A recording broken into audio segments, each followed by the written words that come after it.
വിജയൻ്റെ ആത്മഹത്യാക്കുറിപ്പ് ഇപ്പോൾ പുറത്തു വന്നിട്ടുണ്ട്. അപ്പോൾ നേരത്തെ തന്നെ വിജയൻ്റെ മരണം അതൊരു ആത്മഹത്യയല്ല, കൊലപാതകമാണ്, ഇരട്ട കൊലപാതകം എന്നാണ് ഞങ്ങൾ ഉന്നയിച്ചത്.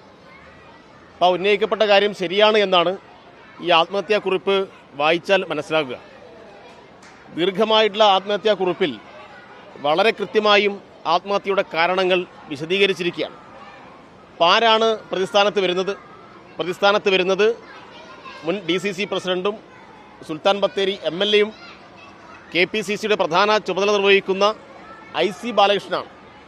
അപ്പോൾ IC ബാലകൃഷ്ണൻ ഈ പാവം ജില്ലാ ട്രഷററെ ഉപയോഗപ്പെടുത്തിക്കൊണ്ട് വലിയ നിയമന തട്ടിപ്പാണ് നടത്തിയത്. അപ്പോൾ കോടിക്കണക്കിന് രൂപ ഉദ്യോഗാർത്ഥികളിൽ നിന്നും ശേഖരിച്ച് ജോലി വാഗ്ദാനം ചെയ്ത് തട്ടിപ്പ് നടത്തി. അപ്പോൾ പണം നഷ്ടപ്പെട്ട ആളുകൾ സ്വാഭാവികമായിട്ടും ഈ DCC ട്രഷറോട് ഉൾപ്പെടെ ചോദിക്കാൻ തുടങ്ങുന്നു. അത് സംബന്ധിച്ചുള്ള വിശദമായ ഒരു പരാതി KPCCയുടെ നേതൃത്വത്തിന് ഈ ജില്ലാ ട്രഷറർ കൊടുക്കുകയാണ്. ആ പരാതി യഥാർത്ഥത്തിൽ KPCC പ്രസിഡന്റും പ്രതിപക്ഷ നേതാവും പരിശോധിച്ചിട്ടുണ്ടെങ്കിൽ ഈ മരണം ഒരിക്കലും നടക്കില്ലായിരുന്നു. പക്ഷേ പരാതി പരിശോധിച്ചിട്ടില്ല. എന്തുകൊണ്ട് പരിശോധിക്കുന്നില്ല? വളരെ കൃത്യമായിട്ടും IC ബാലകൃഷ്ണൻ ഇന്ന് ഇതുമായി ബന്ധപ്പെട്ട കോഴപ്പണത്തിൻ്റെ പങ്ക് ഈ VD സതീശനും K സുധാകരനും പറ്റിയിട്ടുണ്ട്. അതുകൊണ്ടാണ് ഇത്രമാത്രം ഗൗരവമായിട്ടുള്ള ഒരു പരാതി. ഇദ്ദേഹം ഒരു ചെറിയ ആളല്ല. വളരെ ചെറിയ പ്രായം മുതൽ കോൺഗ്രസിന് വേണ്ടി ജീവിതം സമർപ്പിച്ച, അങ്ങേയറ്റം ത്യാഗപൂർണമായ പ്രവർത്തനം സംഘടിപ്പിച്ച ഒരാളുടെ പരാതി ചവറ്റുകുട്ടയിൽ ഇട്ടു എന്നാണ് നമുക്ക് കാണാൻ വേണ്ടി കഴിയുക.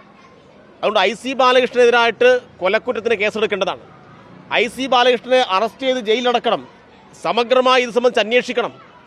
ഇതിന് പിന്നിലുള്ള സാമ്പത്തിക ഇടപാട് എന്ന് പറഞ്ഞാൽ ഇപ്പം മനസ്സിലാക്കാൻ വേണ്ടി കഴിയുന്നത്, സംസ്ഥാനത്തിൻ്റെ വിവിധ ഭാഗങ്ങളിൽ ഇങ്ങനെയുള്ള അഴിമതിക്കാരെയും തട്ടിപ്പ് വീരന്മാരെയും ഇവർ കൂട്ടുകച്ചവടക്കാരായി കൊണ്ടു നടക്കുകയാണ് ഈ സുധാകരനും സതീശനും. എല്ലാവരിൽ നിന്നും വിഹിതം വാങ്ങുകയാണ്. അങ്ങനെ വിഹിതം വാങ്ങിയതിൻ്റെ ഭാഗമായിട്ട് പല ജില്ലകളിലും ഇതുപോലെയുള്ള പ്രശ്നങ്ങൾ ഉരുത്തിരിഞ്ഞു വരുന്നു എന്നാണ് കാണാൻ വേണ്ടി കഴിയുക. അപ്പം അതുകൊണ്ട് ഇതിനു പിന്നിലെ സാമ്പത്തിക ഇടപാട് സംബന്ധിച്ച് സമഗ്രമായി അന്വേഷിക്കണം. IC ബാലകൃഷ്ണനെ ഒരു കാരണവശാലും ഒരു പൊതുപരിപാടിയിലും പങ്കെടുക്കാൻ പാടില്ല, പങ്കെടുപ്പിക്കരുത്. അങ്ങനെ പൊതുപരിപാടിയിൽ പങ്കെടുക്കാൻ വന്നാൽ DYFI അതിശക്തമായ പ്രതിഷേധവുമായിട്ട് രംഗത്ത് വരും എന്നുകൂടി അറിയിക്കുകയാണ്. IC ബാലകൃഷ്ണനെ പോലെയുള്ള കൊലപാതകളെ, IC ബാലകൃഷ്ണനെ പോലുള്ള കൊലയാളികളെ നാട് ബഹിഷ്കരിക്കണം എന്നാണ് DYFI ആവശ്യപ്പെടുന്നത്. അതിശക്തമായ പ്രക്ഷോഭത്തിനും പ്രതികരണത്തിനും DYFI തയ്യാറാവും എന്നുകൂടി അറിയിക്കുകയാണ്.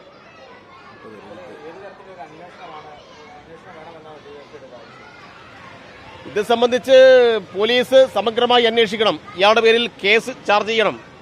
നിയമപരമായ കാര്യങ്ങൾ പരിശോധിച്ച് പഴുതുകളില്ലാതെ അന്വേഷണം നടത്തി ഇതുമായി ബന്ധപ്പെട്ട അന്വേഷണം മുന്നോട്ട് കൊണ്ടുപോകണം എന്നാണ് DYFI ആവശ്യപ്പെടുന്നത്.